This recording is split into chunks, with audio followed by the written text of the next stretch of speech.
ជំរាបសួរនិងសួស្តីបងប្អូនជាទីស្រឡាញ់រាប់អានទាំងអស់គ្នាសម្បត្តិភិរៈម្ចាស់ YouTube Channel រៀនភិរៈកុំភ្លេចជួយ Like Follow និង Subscribe លើ YouTube របស់ខ្ញុំមួយផងដែលខ្ញុំដាក់នៅខាងនេះនៅខាងក្រោមនេះអាចមើលបានអញ្ចឹងថ្ងៃនេះខ្ញុំរីករាយណាស់ចង់ចែកម្លែកនៅវីដេអូថ្មីមួយជូនបងប្អូនទាំងគ្នាទស្សនានិងយល់ដឹងទាំងអស់គ្នាតើតើជាមួយនឹង Telegram អញ្ចឹងគន្លឹះក្នុងការចែកម្លែកនៅការប្រើប្រាស់ Telegram ឲ្យវាមានសុវត្ថិភាពនិង security ដោយមិនឲ្យនរណាម្នាក់ស្គាល់ពីលេខទូរស័ព្ទរបស់យើងអញ្ចឹងថាតើការចែកម្លែកនោះវាមានរូបរាងនិងសកម្មភាពបែបណាតោះយើងទៅទស្សនាទាំងអស់គ្នាអូនជាដំបូងបងប្អូនទាំងអស់គ្នាចូលមកក្នុង Telegram មកតើមកបងប្អូនទាំងអស់គ្នាទៅបើក Telegram របស់បងប្អូនទាំងអស់គ្នាដើម្បីយកមកប្រើប្រាស់អញ្ចឹងនៅពេលដែលបងបើក Telegram របស់បងប្អូនទាំងអស់គ្នាហើយបងប្អូនចូលមកកន្លែងពាក្យថា setting ដែលមានរូបរាងនៅខាងក្រោមគេនេះខាងស្ដាំដៃក្រោម message នេះបងប្អូនចុចកន្លែងហ្នឹងមកតើមកបងប្អូននឹងឃើញរូប cover របស់ខ្ញុំក៏ដូចជា cover របស់បងប្អូនទាំងគ្នានៅពេលដែលបងប្អូនចុចដូចខ្ញុំអញ្ចឹងមក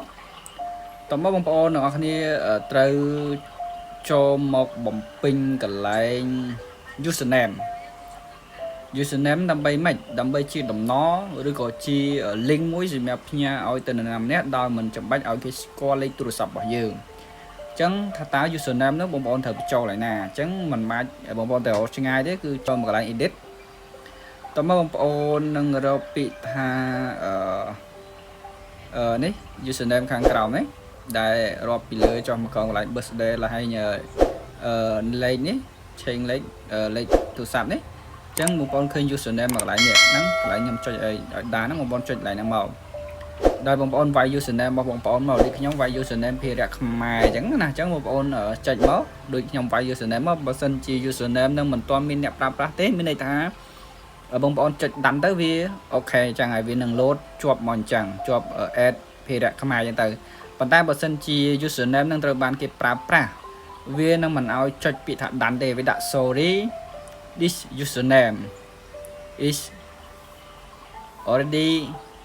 taken មានន័យថា username ហ្នឹងមានអ្នកប្រើប្រាស់រួចរាល់ហើយអញ្ចឹងมันអាចប្រើបានទេអញ្ចឹងបងប្អូនទៅវាយដូច admin មកឬក៏វាយធ្វើម៉េចឲ្យតែវាស្គាល់បន្ទាប់ពីបងប្អូនវាយឲ្យចុចដាន់យ៉ាងមកនោះ username នឹងឃើញនៅខាងក្រោមឈ្មោះរបស់យើងនេះបាទប៉ុន្តែតោះមកបងប្អូនត្រូវធ្វើម៉េចដើម្បី share username ទៅឲ្យគេដោយបងប្អូនចូលមកកន្លែង profile តោះមកបងប្អូនចុចកន្លែងហ្នឹងមកនេះចុចសកត់លើវាជាប់មកហើយចុចពាក្យថា copy username អញ្ចឹងផ្ញើឲ្យគេអញ្ចឹងក៏បានឬក៏បងប្អូនអាចចុចកន្លែងហ្នឹងដដែលបាទចុចកន្លែង my future ហ្នឹងហើយនេះចុចកន្លែងនេះឃើញអាគៀនគេហ្នឹងចុចវាពឹកមកបាទចុចមកវាឲ្យយើង share QR code ឬក៏ scan QR code អញ្ចឹងបើសិនជាបងប្អូនចុចកន្លែងហ្នឹងឲ្យគេ scan ពីលើទូរស័ព្ទយើងក៏បានឬក៏ share QR code ទៅឲ្យអ្នកដទៃក៏បានដែរដើម្បីគេស្វែងរកយើងឃើញដោយមិនបាច់ប្រើលេខទូរស័ព្ទណាបាទឬក៏នៅខាងឆ្វេងដៃនេះឆ្វេងដៃខាងលើនេះបងប្អូនក៏ឃើញនេះនឹងដែរបាទចុចផ្ញើ link ឲ្យគេហ្នឹងក៏ដូចអ្វីដែលខ្ញុំចូលទៅបង្ហាញបងប្អូនគ្នានៅក្នុង my profile ខាងហ្នឹងដូចគ្នាហ្នឹងបាទអញ្ចឹងចំណុចនេះខ្ញុំគ្រាន់តែសូមបង្ហាញអំពី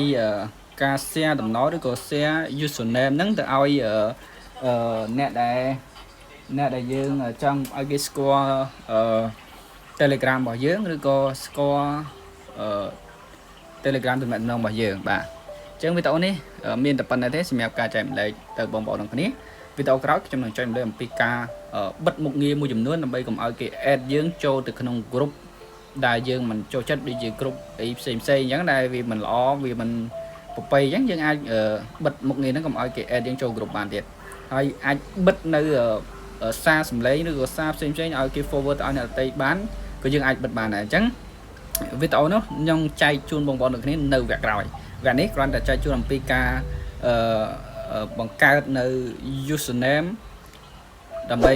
ផ្ញើទៅឲ្យដៃគូរបស់យើងស្គាល់ឬក៏ផ្ញើ QR code ដើម្បីឲ្យដៃគូរបស់យើងអាច scan ស្គាល់តំណែងរបស់យើងបានតែប៉ុណ្ណោះទេអញ្ចឹងវីដេអូនេះបើសិនជាមានប្រយោជន៍បងប្អូនអាចចុច like follow និង subscribe លើ YouTube channel របស់ admin មួយដើម្បីទទួលបាននូវវីដេអូថ្មីចេញពី admin អញ្ចឹងមានតែប៉ុណ្ណេះទេអរគុណសម្រាប់ការតាមដានរហូតដល់ចប់